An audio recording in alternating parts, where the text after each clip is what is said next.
Kalau misalnya lembaga-lembaga internasional itu sudah tidak percaya kepada IKN, Ya. tentunya akan sangat berpengaruh kepada investor. Ya. Jadi kata dipecat nggak enak juga ya? Nggak enak. Nggak enak juga.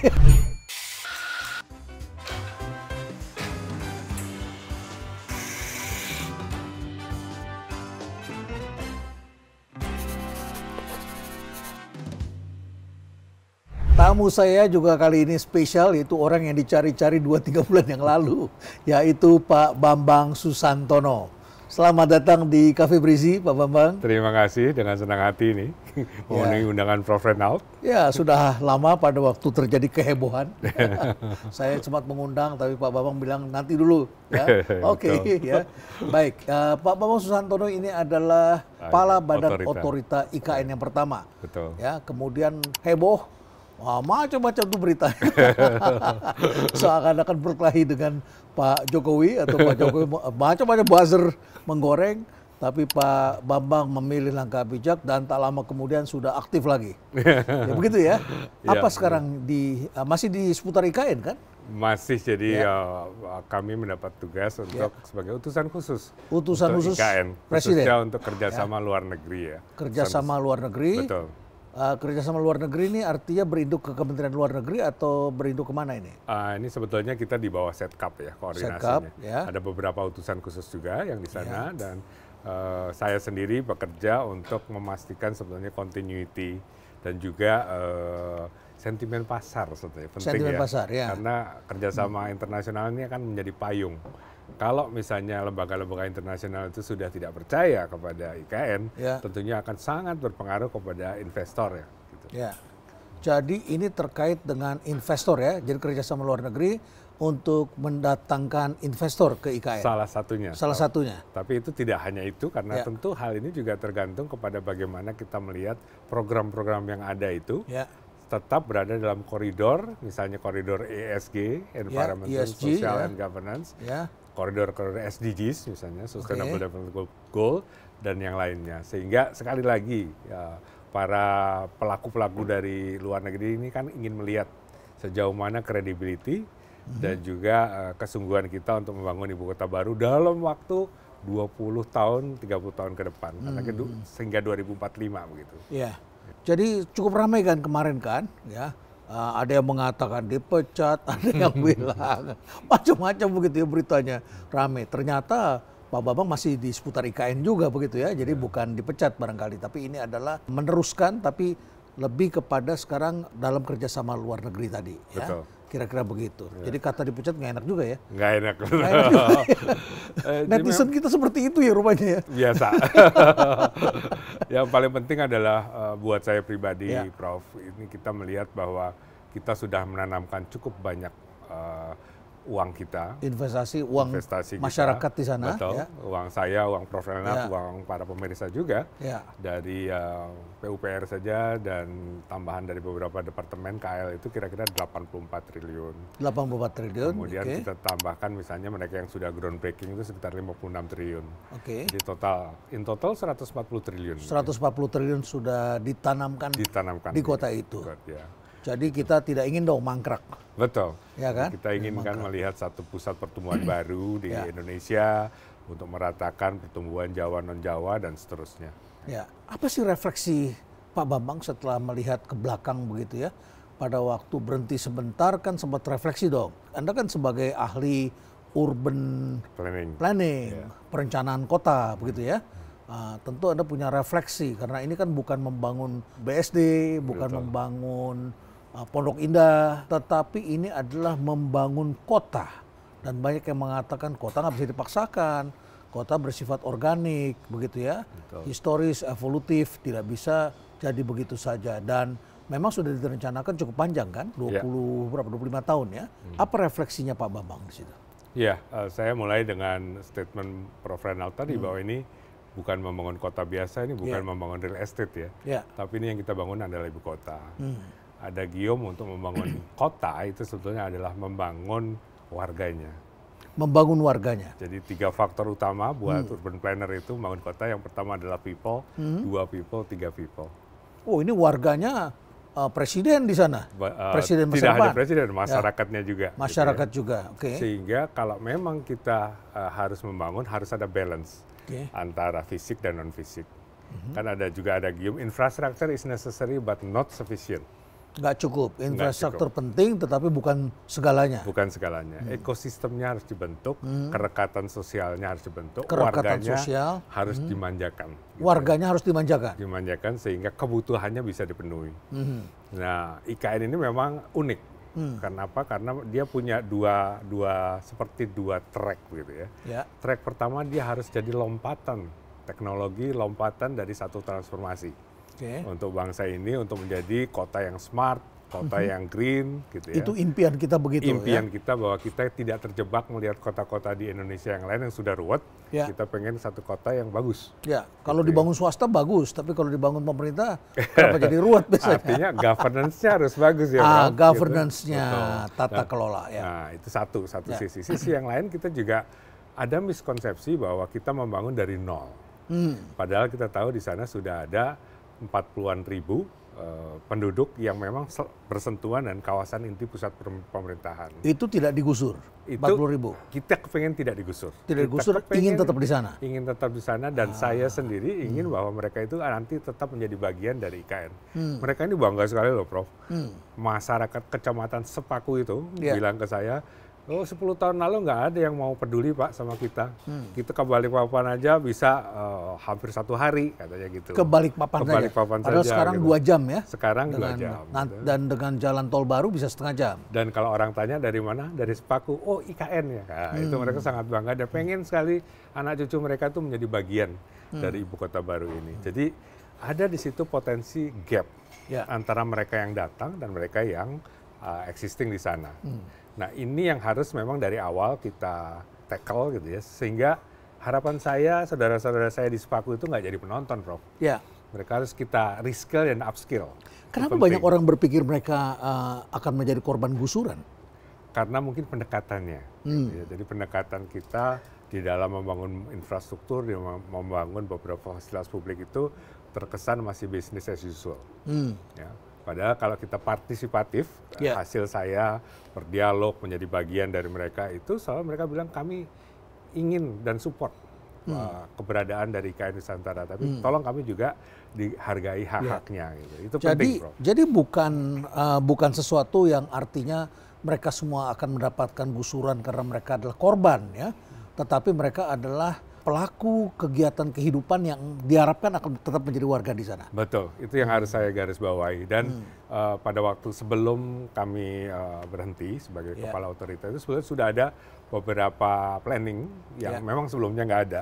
Bagaimana membuat satu desa wisata, bagaimana membuat kearifan lokal itu menjadi bagian daripada perencanaan, dan bahkan saya mengeluarkan satu peraturan kepala untuk menghargai kearifan lokal, local wisdom. Ini merupakan step pertama sebelum kita nanti akan mencari cara bagaimana hak-hak adat dan sebagainya itu kita bisa muliakan di sana. Ya.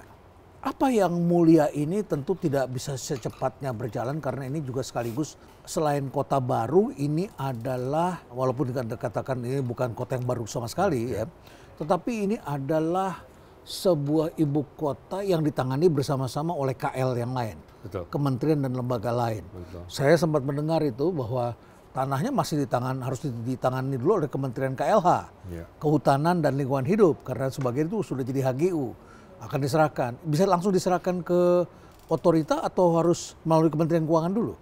Nah ini ada prosesnya gimana itu? Ya, kalau ini kita treat sebagai hutan produksi, tentunya dari KLHK ke Kementerian Keuangan ke kami. Tapi ada juga yang sudah dikuasain ataupun sudah dibudidayakan oleh masyarakat.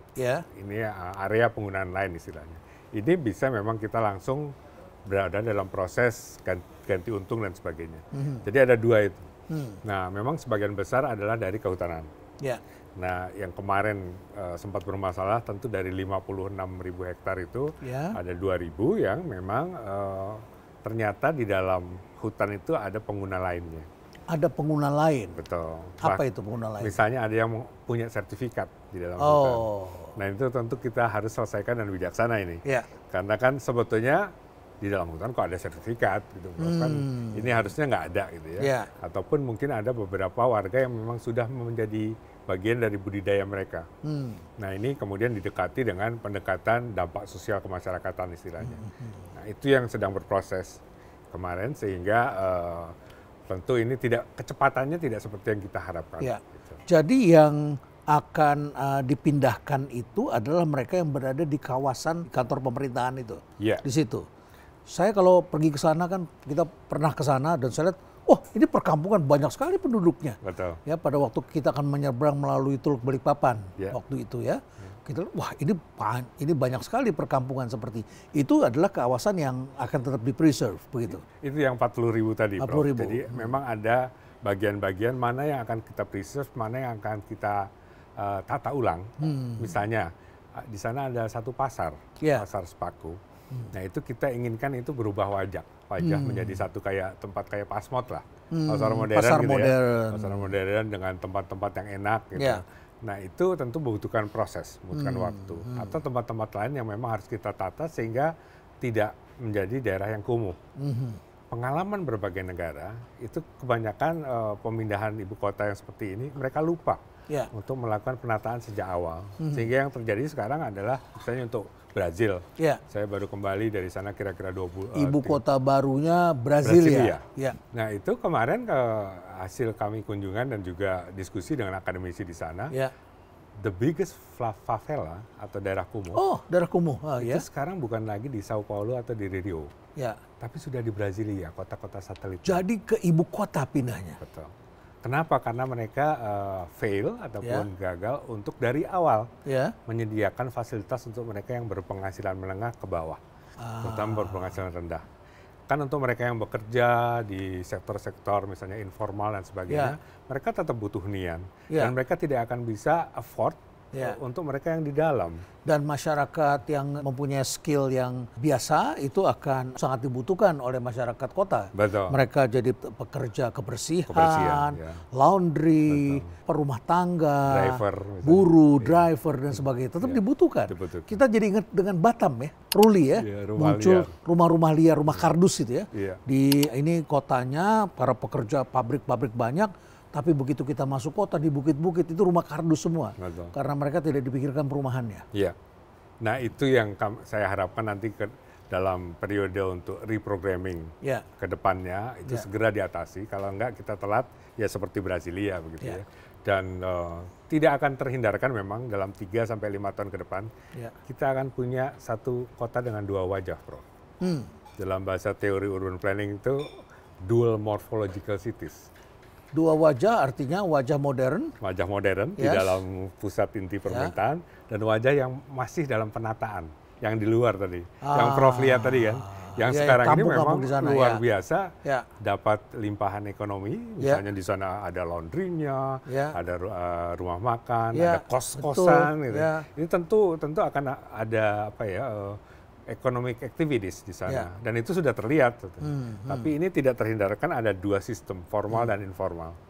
Nah ini yang mungkin harus segera mungkin kita lakukan penataan sehingga tidak terjadi seperti yang di Brasilia. Tidak usah jauh-jauh, di Jakarta juga dulu pada waktu Gubernur Jokowi dan Ahok diteruskan oleh Ahok membersihkan Waduk Pluit. Betul. Kita ketahui Pluit itu adalah kota baru dulu ketika Endang Wijaya kalau tidak salah dulu ya. Zaman dulu dia bikin perumahan elit Pluit, terus kemudian terus berkembang Pluit itu, tapi waduk itu tiba-tiba makin dangkal dan disitulah menjadi perkampungan kumuh dan itu adalah buruh-buruh yang bekerja di sekitar kawasan Pluit itu. Betul. Jadi premisnya memang ini kota untuk semua, sehingga kita harus menyediakan fasilitas untuk semua kalangan, Prof.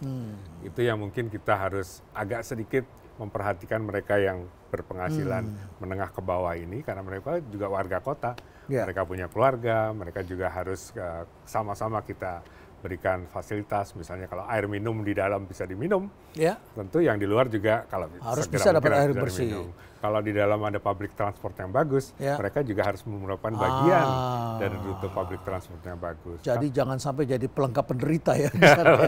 Jangan sampai mereka jadi penonton ataupun ada gap yang berlebihan. Gap ini tidak akan terhindarkan pada 3 sampai 5 tahun. Dan kita sudah di dalam program SDG kita, Sustainable Development Goal, itu sudah tercantum memang bahwa salah satu yang harus kita benar-benar address adalah masalah-masalah sosial seperti ini. Dan itu bagian dari ESG sebenarnya, Prof. Dari ESG, oke. Pak Bambang, tadi kita masih bicara soal ketika mendirikan itu organisasi masih baru. Di sini adalah Kementerian Keuangan harus mencatatkan sebagai aset milik negara. Betul. Kemudian ada lagi kementerian lain, ada yang membangun fisiknya untuk pemerintahan. Itu adalah Kementerian PUPR dan infrastrukturnya. Di mana kerumitannya dengan organisasi? Belum lagi ada Kementerian Perhubungan yang akan membangun pelabuhan, bandara, dan sebagainya. Ya, karena masih baru, belum terbentuk. Jadi pada waktu saya dan Pak Doni ditunjuk di 2022, itu kita di bulan Maret. Dan praktis 1 tahun itu kita melakukan konsolidasi.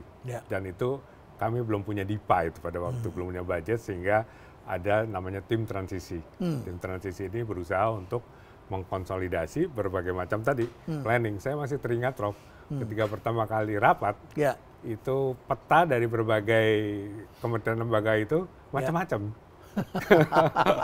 Peta dasar wilayah. Betul. Itu. Sehingga kami keluarkan kebijakan One Map, One Plan, One Policy. Itu untuk melakukan konsolidasi. Jadi KLHK punya peta sendiri, yang berbeda dengan ATR BPN. PUPR punya sendiri.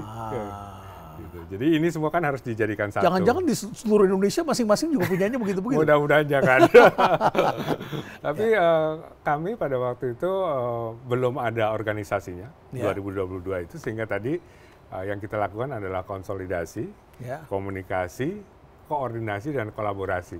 4K itu. Itu persoalan yang paling rumit sebetulnya di Republik kita. Ya, di Republik ini paling rumit itu, koordinasi, komunikasi. Nah, itu yang di 2022, sehingga 2023 itu akhirnya kita punya yang pertama kali DIPA kita, anggaran kita nggak banyak pada waktu itu, cuma ratusan miliar. Udah bisa bergaji. Sudah bisa bergaji setelah 11 bulan.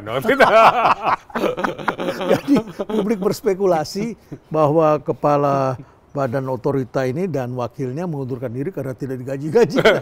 Enggak, sebetulnya bukan itu. Setelah 11 bulan ya? 11 bulan awal. Akhirnya bergaji juga. Karena memang organisasi belum ada, kemudian anggaran budget belum ada. Nah, 2023 agak bernapas, sudah dapat gitu, dan kemudian mulai menata organisasi. Jadi ada istilah kita itu berlayar ke satu tujuan sambil membuat kapal. Kapalnya pelan-pelan dari Skoci, nanti mudah-mudahan jadi kapal induk nih kan. Nah itu, jadi masuk ke tahun kedua tentu kita mulai melihat planningnya tadi. Perencanaannya seperti apa, karena kita harus melakukan evaluasi. Kami dibantu oleh berbagai organisasi internasional, Asian Development Bank, kemudian juga beberapa organisasi internasional seperti PBB untuk membuat satu cetak-cetak biru yang ke depan. Jadi alhamdulillah kita punya keunikan sendiri ini. Yang pertama, sebagai yang pertama, kita kota pertama yang memiliki peta jalan untuk perubahan iklim, Prof. Nusantara. Seperti apa itu peta jalan perubahan iklim? Bagaimana kita melakukan pembangunan dengan adaptasi dan mitigasi misalnya. Bagaimana kita menerapkan apa yang disebut nature-based solution. Jadi kita harusnya tidak berpikir bahwa kita langsung membangun sesuatu untuk katakanlah mengatasi hal-hal tertentu. Misalnya banjir. Banjir itu tidak semata-mata kita atasi dengan membangun satu konstruksi pengendalian banjir. Jangan-jangan landscape-nya kita bisa atur sehingga natural, ketinggiannya, alamnya, saluran airnya kemana, pergerakannya. Tanpa kita membangun satu struktur bangunan. Kita menggunakan alam.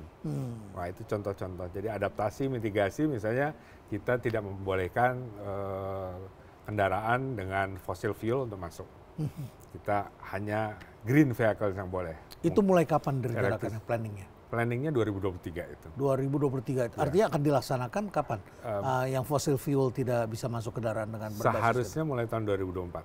Akhir ya. Akhir tahun ini. Jadi begitu sudah tertata, kemudian nanti public transportnya, angkutan umumnya sudah berarti pemerintahan baru sudah mulai dengan yang seperti itu. Harapan semua harapannya begitu. 2025 kita mulai, mereka yang tidak menggunakan green vehicles, apakah itu elektrik ataupun hidrogen mungkin nanti, itu akan diminta untuk park and ride, parkir di luar, nanti mereka ganti kendaraan. Betul. Pakai kendaraan publik ya, lewat fasilitas transportasi publik. Nah yang menarik juga, Prof, ini kan kita harus lompat nih, teknologinya menjadi smart city. Itu ada beberapa proof of concept istilahnya. Jadi kita menggunakan model-model untuk mengetes. Misalnya kemarin itu ada Sky Taxi yang bisa drone besar yang bisa terbang dengan 4 passengers dan 1 pilot. Gitu ya. Itu sedang dicoba. Tentu nanti harus memenuhi segala macam regulasi. Kemudian smart pole. Jadi tiang lampu itu nanti bisa menjadi tempat informasi, bisa bercakap-cakap lah dengan orang yang misalnya ingin tahu arah misalnya ataupun ingin misalnya download something gitu ya. Itu mereka bisa gunakan. Dan kemudian misalnya angkutan umumnya adalah on demand. Kita pengennya on demand, artinya tidak ada pergerakan yang sia-sia. Jadi misalnya Prof. Renat ingin dari A ke B, saya ingin dari X ke Y gitu ya. Itu semua nanti akan dirangkai sehingga rutenya itu nggak fix. Itu berdasarkan kebutuhan orang pada waktu-waktu tertentu. Nah ini memang lompatan ke depan, satu sisi lain kita tetap harus misalnya warga-warga lokal tadi yang saya sebutkan dengan skill-skill itu supaya mereka nggak jadi penonton gitu, Prof. Kita pengen mereka dikasih reskill dan upskill untuk itu. Gitu. Pak Bambang, ini kan sudah berlangsung 2 tahun pertama dari apa yang sudah dipelajari di review gitu. Kira-kira apa yang kira-kira perlu kita khawatirkan? Ada yang mengatakan kalau ada kebakaran hutan bagaimana tuh? Betul. Akan terkurung kita di tengah-tengah. Kita lihat apa yang terjadi di Australia, kita lihat apa yang terjadi di California, begitu ya. Ada lagi yang mengatakan di bawahnya itu kan ada batu bara, walaupun mungkin itu batu bara muda di situ. Tanahnya tanah lempung, sehingga airnya itu kalau di situ itu dia akan tidak bisa diserap begitu atau licin seperti itu. Apa yang paling perlu dirisaukan di tempat itu? Jadi semua contingency plan, semua skenario yang disebutkan Prof tadi harus ada. Dan itu harus terrefleksikan di dalam bagaimana kita membuat turunan dari master plan. Rencana aksi kalau ada terjadi sesuatu tadi misalnya, ini kan hutannya 65% dari total area, Prof. Areanya 4 kali Jakarta. Gitu. Areanya 4 kali Jakarta. Jakarta itu sudah besar. Ini 4 kali Jakarta. Yang kita bangun hanya 25%, sisanya akan menjadi daerah hijau dan 65% itu menjadi tropical forest. Sehingga ada istilah reforestasi kan. Reforestasi. Bagaimana kita menanam kembali menjadi hutan kembali. Tapi di sisi lain tadi ada kerentanan terhadap bencana misalnya kebakaran. Nah itu harus apalagi itu dekat Katulistiwa. Betul. Nah, itu harus semua terantisipasi dan ada skenario yang kita punya sehingga hal tersebut kalau terjadi kita sudah siap. Sehingga kata resilient itu tadi muncul, Prof. Gitu. Pak Bambang, Anda juga mengatakan bahwa 2 tahun ini harus ada review dan reprogram. Apa yang dimaksudkan review dan reprogram ini? Kita membangun hingga 2045 ya berdasarkan undang-undang ya, Prof. Selama kita mengacu kepada undang-undang, tentu kita akan melihat lampirannya, rencana induk seperti apa, pelaksanaan seperti apa. Tahap pertama itu berakhir di 2024. Tahap 1 ini. Tahap 1 2024 ini tahun ini ya. Tahun ini. Sehingga di situ kita harus evaluasi apa saja yang sudah terbangun sesuai dengan undang-undangnya lampiran dan kemudian apa yang akan kita harus lakukan hingga 2045. Artinya ada 4 kali 5 tahun. Masing-masing presiden 5 tahun itu 2000. Kalau dalam hal ini kalau Pak Presiden terpilih Pak Prabowo adalah 2025 hingga 2029 dan seterusnya. Nah, ini saatnya memang kita harus melihat apa yang kurang, apa yang lebih. Ya, saya kira ini evaluasi di tahap-tahap yang strategi seperti ini harus dilakukan. Dan itu butuh satu review menyeluruh. Tadi misalnya bagaimana ESG itu menjadi bagian dari kota ini. Langkah aksinya seperti apa ke depan. Environment, social, and governance. Apakah benar-benar sudah diterapkan atau belum? Kalau sudah diterapkan seperti apa? Kalau belum seperti apa? Bagaimana peta jalan untuk climate change? Kita coba masukkan di situ. Apakah kita sudah punya misalnya master plan untuk child friendly city? Ini menarik. Child friendly city. Kota yang ramah terhadap anak-anak. Kota yang ramah terhadap women friendly city. Kota terhadap kaum difabel. Kaum difabel. Itu kan harus masuk ya. Dan itu harus diperlihatkan sehingga kota ini memang world class gitu. Karena kita maunya kan nggak ecek-ecek. Kita maunya ini memang lompatan ke depan bagaimana kita punya kota yang belum kita punyai selama ini dan menjadi satu referensi. Nah itu sebabnya review ini penting, Prof. Review. Komprehensif review di akhir 2024 sebagai milestone pertama. Anda merasa puas dengan kalau di review itu pencapaian selama 2 tahun pertama ini cukup memuaskan melihat ini? Mixed feeling. Mixed feeling. Iya, betul. Ada puas, ada masih kurang puasnya pada bagian tertentu. Apa yang sudah memuaskan? Yang sudah memuaskan tentunya ada kecepatan untuk membangun beberapa infrastruktur inti ya. Walaupun belum sepenuhnya. Sepenuhnya kita buat. Misalnya semua jalan-jalan yang strategis itu harusnya sudah ada. Sehingga nantinya otorita ini bisa dalam tanda petik meng-invite ataupun mengundang para investor karena coveringnya sudah ada. Ini belum semua ya. Kemudian yang saya masih merasa kurang adalah tadi keseimbangan antara infrastruktur dan non infrastruktur. People tadi. Iya. Kita harus kembali kepada people, bagaimana masyarakat ini bisa disiapkan. Mereka yang mau pindah juga dimanjakan. Mereka yang ada di sana juga tidak jadi penonton. Itu yang paling penting sehingga mereka juga diberikan skill-skill baru, Prof. Ini kemarin kita nyoba ada 2 program yang menarik nih. Satu adalah Coding Mom. Coding Mom. Emak-emak melek digital. Oh, coding itu. Coding, ya, coding. Jadi mama belajar coding itu. Betul. Ini mereka kita ajari untuk membuat website sederhana supaya bisa jualan. Ini melompat ini. Ya. Apa yang mereka mau jual di daerah sana? Misalnya bakery. Kemudian juga sayur-sayuran hidroponik. Dan itu pun bisa pasar lokal ya. Iya, cindera mata gitu ya, seperti itu. Itu biarlah mereka yang berkreasi dan memasarkan apa yang mereka bisa. Ya, dan itu bisa dipasarkan ke Balikpapan, ke Samarinda. Betul. Terutama juga demand di dalam sendiri akan besar ya. Itu satu Coding Mom. Yang kedua Solar Mom, Prof. Solar Mom. Solar itu solar panel. Jadi emak-emak ini di training untuk memiliki keterampilan untuk memelihara yang sederhana dari solar panel. Karena kedepannya kan kita ini green city ya. Green city. Sehingga hampir semua nanti rumah-rumah itu kan memakai solar panel. Sehingga mereka nanti nggak usah kemana-mana lah. Ini ibu-ibu ini bisa gitu untuk melakukan yang sederhana, misalnya ngetes mana panel yang rusak, mana yang enggak, mengganti dan sebagainya. Kenapa emak-emak? Karena kita melihat potensinya luar biasa, dan kita ingin akan ada gender empowerment juga di sana. Gender empowerment. Yes. Itu merupakan bagian dari program SDGs kita. Bagaimana kita melakukan pemberdayaan wanita, anak-anak, dan juga para difabel, sehingga mereka menjadi bagian dari pembangunan di IKN sendiri. Ya, ada survei katanya ketika Anda melakukan survei. Untuk apa survei itu? Kami ingin melihat sesuatu yang tidak hanya katanya-katanya. Ya, kenapa investor-investor ini belum seperti yang kita harapkan. Masih belum seperti yang kita harapkan. Betul, terutama yang asing, Bro. Ya. Nah, itu kita menyebarkan lebih dari 100 kuesioner ke mereka untuk melihat secara kuantitatif kira-kira apa yang mereka inginkan, sehingga mereka bisa lebih cepat lagi untuk masuk ke benar-benar masuk menanamkan investasinya di IKN. Ya. Nah, memang hasil sementara ini kami masih berproses. Ada 3 besar faktor yang di sana. Yang dipikirkan oleh para calon investor ini. Karena kami tanya di Singapura, Jepang, kemudian Amerika, Dubai. Eropa, Dubai dan sebagainya. Semuanya yang sudah memberikan letter of intent kita sasar.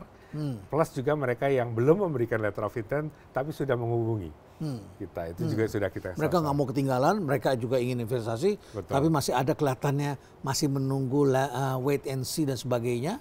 Dan ada apa saja yang mereka pikirkan? Yang pertama, regulation certainty. Kepastian dalam regulasi. Ini Indonesia dikenal ya sebagai negara. Ternyata yang sementara ini keluarnya itu yang paling tinggi ya. Ini mau mengeluarkan paket anti dumping aja pengen buru-buru dikeluarin. Ini benar nih nggak diganti gitu ya.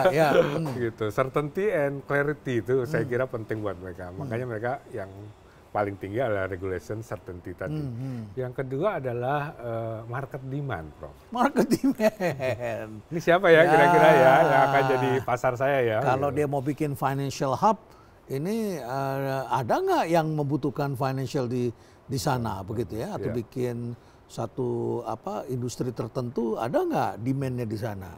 Marketnya. Penduduknya masih sedikit ya. Betul. Apalagi ibu kota kan biasanya tidak ramai. Iya, dalam ratusan ribu kalau kita lihat dari berbagai negara ya. Tapi kita juga harus melihat mungkin tidak hanya IKN, tapi juga Samarinda dan Balikpapan. Oh iya. Tri-City ini. Tri-Cities. Ya, Nusantara, Balikpapan, dan Samarinda. Gitu. Lumayan. 2 kabupaten diantaranya, jangan lupa ada Penajam Pasir Utara, itu antara Balikpapan dan Nusantara, dan juga Kutai Kartanegara antara Nusantara dengan Samarinda. Jadi 5 daerah ini diharapkan menjadi satu market pool ya, Prof, sehingga ini bisa dilihat sebagai ya itu tadi market demand-nya nggak cuma dari sini, tapi kalau katakanlah di sini ada Disney Jungle gitu ya, mereka akan datang situ, misalnya begitu. Jadi pendidikan yang bagus di situ juga bisa menjadi magnet.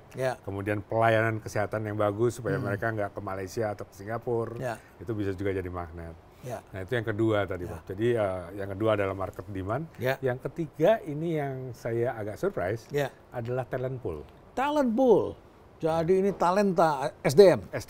Jadi mereka concern terhadap SDM, bagaimana mereka bisa mendapatkan SDM yang baik di sana gitu. Tidak hanya di Jawa saja. Kalau kita lihat negara-negara dengan kota baru dan kemudian cepat maju, kan biasanya kota itu adalah menjadi global city. Kita bisa lihat Singapura, warga negaranya. Di sini ada orang Prancis, di sini ada orang Inggris, di sini ada orang Korea, di sini ada orang dari Tiongkok, di sini ada orang India, ada Indonesianya, segala macam bangsa ada di sana. Ke Dubai juga kita lihat begitu. Di berbagai negara, dan mereka tidak melakukan diskriminasi, bahkan menjadikan kotanya toleran, menjadikan kotanya kemudian nyaman buat semua bangsa bekerja di sana. Apakah juga harus begitu nanti kelak? Saya kira is a must ya, harus. Is a must, satu keharusan. Jadi konsep livability tadi. Jadi livable, layak huni, dan kemudian fasilitas semuanya ada di situ, sehingga tidak hanya orang itu nyaman untuk bekerja, tapi untuk hidup. Gitu. Untuk hidup itu mereka misalnya di generasi baru kita ini kan sangat memvalue masalah-masalah lingkungan, green segala macam. Nah, ketika saya dialog sama mereka sampaikan, Pak Bambang bisa nggak kita di sana nanti sambil ngelihat alam yang hijau, kemudian tapi mereka tetap connected dengan London, New York, Singapura dan sebagainya. Nah, itu yang dipikirkan oleh mereka. Tapi juga di samping livable, Prof, kita juga punya konsep lovable. Lovable, dicintai. Ini juga penting. Ini satu tingkat lebih tinggi dari hanya layak huni. Tapi juga dicintai sehingga mereka bisa merasa bagian dari kota itu, dan kemudian mereka sangat nyaman. Apa indikasinya lovable? Mereka mendefend kota itu sebagai kotanya mereka. Jadi trademark dan branding itu mereka dapat, dan mereka dengan bangga akan bilang, I live in Nusantara. Gitu. Ketimbang saya misalnya bekerja di Nusantara. Antara bekerja dan tinggal itu dua hal yang berbeda, Prof. Kan ada gium di urban planning itu bilang bahwa kalau kota itu bukan hanya where to live, tapi how to live.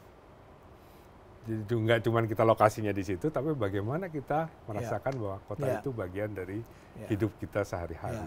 Harus ada rohnya istilahnya. A city must have a soul katanya, Prof. Dan rohnya itu harus roh yang benar-benar warm. Nah ini yang kita harapkan itu bisa membentuk ekosistem soul-nya, rohnya itu seperti itu, Prof. Ya, kita sudah lihat di Kalimantan ada negara lain kan? Selain Indonesia gitu ya. Apa harapan mereka? Ya kebetulan beberapa minggu lalu, 2 minggu lalu, itu ada memang pertemuan dengan para pengusaha dari Sabah, Sarawak, dan Brunei. Ada pemikiran ini, Prof, bahwa mereka melihat IKN ini sebagai magnet baru, center of economic baru, sehingga mereka ingin membuat satu Borneo Economic Development Plan. Satu pulau dengan 3 negara. Satu pulau dengan 3 negara. Tetapi memiliki satu, katakanlah economic trajectory atau economic path. Sabah dan Sarawak ini merasa mereka punya potensi, tapi kok jauh dari Semenanjung gitu ya. Lebih dekat dengan IKN dan Indonesia. Sama Brunei juga sedang beralih dari oil and gas base menjadi yang non. Nah bagaimana 3 negara ini ingin membangun Borneo bersama-sama. Di samping juga mempreserve the heart of Borneo, Prof. Karena Borneo Tropical Forest itu kan dianggap sebagai salah satu paru-paru dunia. Paru-paru dunia yang penting. Yang sangat penting. Dan sekarang ada konsep carbon trading misalnya. Itu bisa dipakai juga. Nah ini ke arah sana nanti akan pembicaraannya. Begitu, Prof. Ya, tentu saja tidak diharapkan mereka harus pergi ke tempat yang lain jauh-jauh. Betul. Seperti sekarang aja misalnya kita lihat orang-orang dari Sumatera atau dari negara-negara di sekitar kalau berobat perginya ke Pineng. Ya, Kalimantan ke sana agak kejauhan. Tapi kalau mereka bisa berkolaborasi, tiga bangsa ini berobatnya di Nusantara misalnya begitu ya, maka rumah sakit di sana bisa menjadi satu potensi. Sebaliknya juga ini bisa menggerakkan ekonomi di dua negara lain. Betul, gitu ya. betul. Dan investasi tentu tidak diharapkan hanya di Nusantara dong Pak Bambang. Iya. Kan gagasan awalnya kan itu adalah memindahkan bandul ekonomi dari tadinya di sisi barat Sumatera Jawa atau Jawa Sumatera ini menjadi ke tengah-tengah begitu.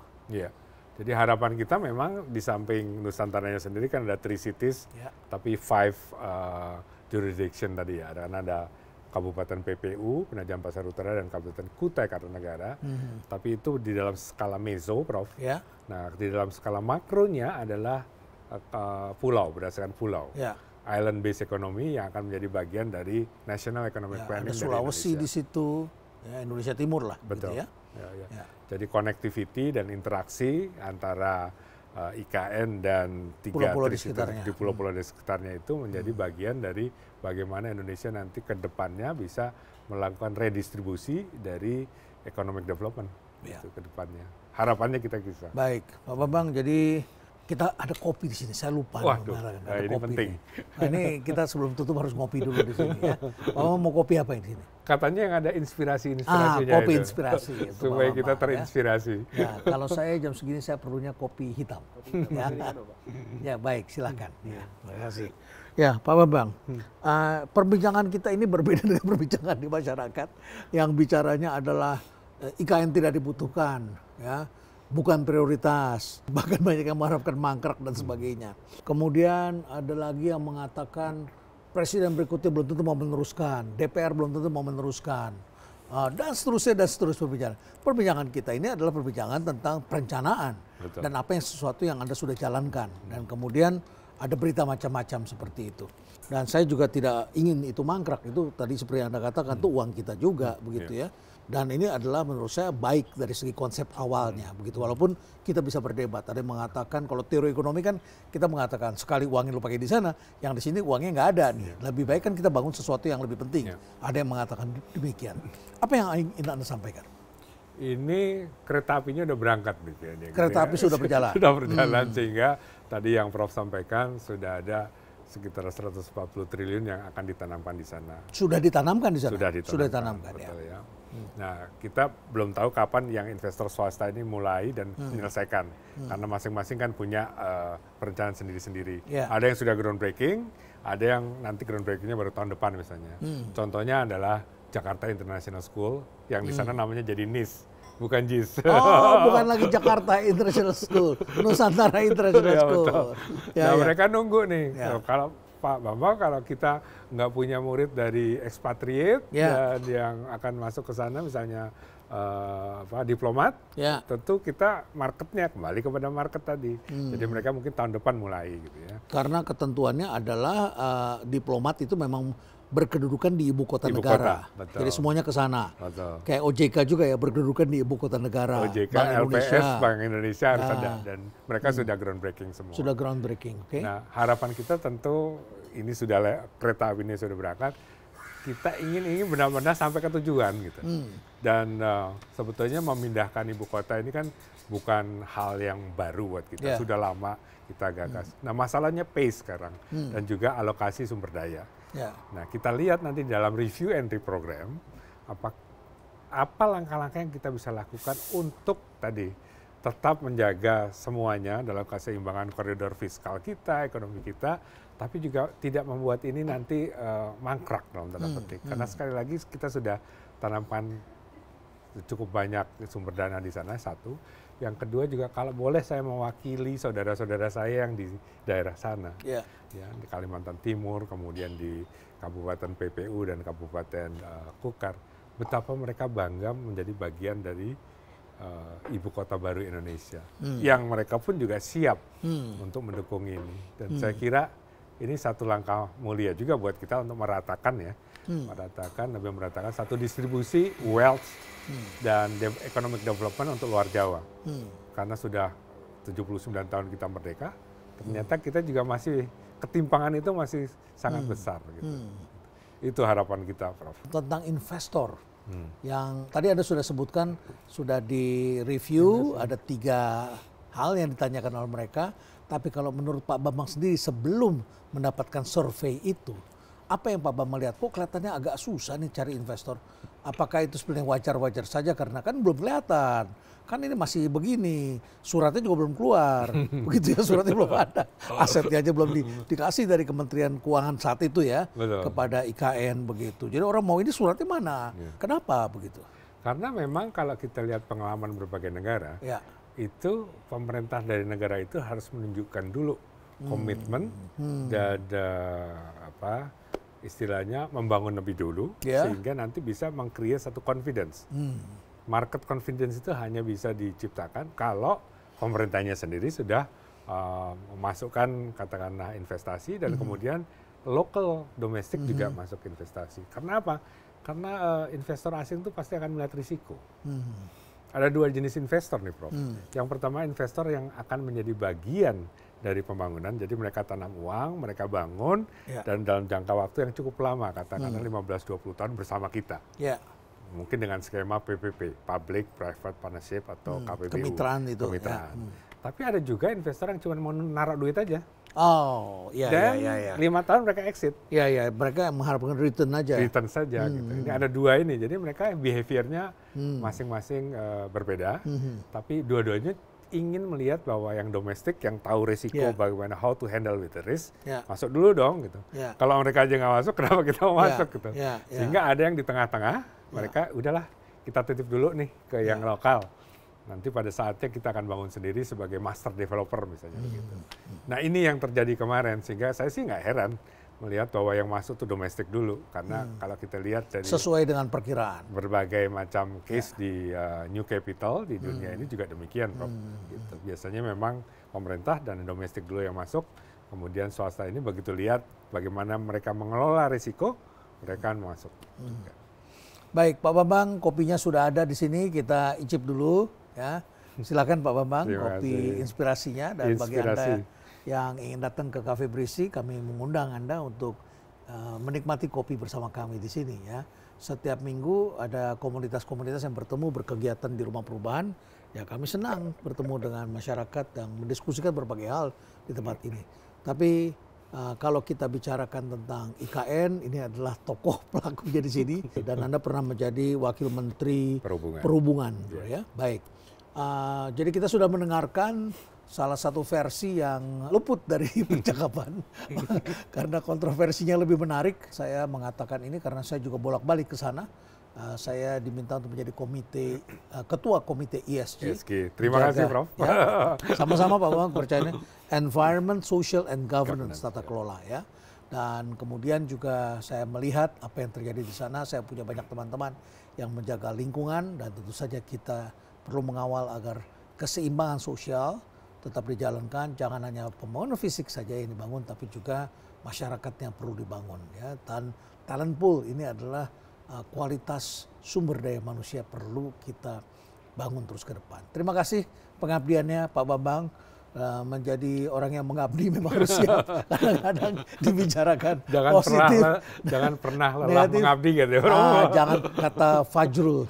Kawan saya, saudara Fajrul, dia mengatakan jangan pernah lelah mencintai negeri ini. Ya. Terima kasih. Sukses selalu, sehat selalu, dan kita lanjutkan menikmati kopi ini Pak Bambang. Insya Allah. Terima kasih ya. Mari Pak Bambang, terima kasih dan stay relevant.